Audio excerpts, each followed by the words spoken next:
तर त्याला प्रोसिजर आहे आणि ती महाराष्ट्रातल्या मजुरी कौन्सिल असेल PSC असेल त्याला मान्यता दिल्याशिवाय आणि तिथे मंजूर करून केंद्राकडे पाठवावं लागतं. केंद्राने तो कायदा करावा लागतो. त्यानंतरच तो कायदा होतो आणि सही होतो. हे सगळं बाजूला ठेवून कोर्टाच्या जजने निकाल घेतला होता. आणि तुम्हाला हे पण सांगून देईल की मणिपूरमध्ये जी चूक झाली एका जजने तिथल्या मतही या समाजाला आणि तिथले कोकी समाज आहे तो आदिवासी आहे तो भडकला आणि ते 2 वर्ष पेटले. ते 2 वर्ष पेटले. किती मृत्यू झाला. आदिवासी तिथे लढत होते. आपले पंतप्रधान गेले नाही. आता 2 वर्षात गेले. हा फार मोठेपणाचा लक्षण आहे. या देशामध्ये आदिवासींना कोणी पाहायला तयार नाही. आदिवासी बाबतीत करतो. आणि एक नक्की आज आम्ही दडगावचे सगळे कुठल्या पक्षाचे सगळे नेते एकत्र आलो. मला म्हणजे कौतुक वाटतं दडगावचं की पूर्ण राज्यात जे घडलं नाही ते दडगावने आज करून दाखवलं. दडगावच्या सगळ्या नेत्यांनी विजय पाडकीजी असतील, धनसिंग पाटील असतील, नंदन साहेब आहेत, खासदार साहेब आहेत आणि सगळे पक्षविरहित असे हा मोर्चा झाला. या मोर्चामध्ये सगळे निर्णय घेतले गेले. चांगलं निवेदन तयार झालं आहे. तहसीलदारांना दिलं आहे.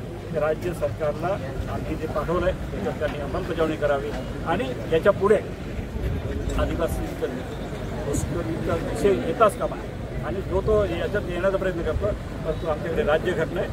पूर्वी झालं ते झालं. 2 लाखाच्या जवळपास कर्मचारी बोगस आहे आणि लाखोने हजारोने डॉक्टर इंजिनियर झाले.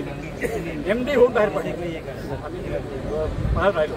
आदिवासी समाज जागृत नाही. आज या मोर्चा काढताना लोक रस्त्यावर पाहतात. या मोर्चामध्ये ते कार्यकर्त्यांना समजून सांगितलं होतं त्यांचं अज्ञान आहे. त्यांना एक परंतु आम्ही मात्र जे लोकप्रतिनिधी आहोत आमदार जे आता आहेत तेही लढलो आहे. लढाया चालू राहणार. परंतु बोगसांच्या बाजूने जोही पुढे येईल तो किती मोठा माणूस असेल मुख्यमंत्री असो का कोणी असो याच्याबरोबर लढायला आदिवासी सक्षम झालाय. आदिवासी लढणार आणि राजकारण्यांना आमच्या पाठीशी आहे. याचं सगळ्यात मोठं आज दडगावने दाखवलं.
Gracias.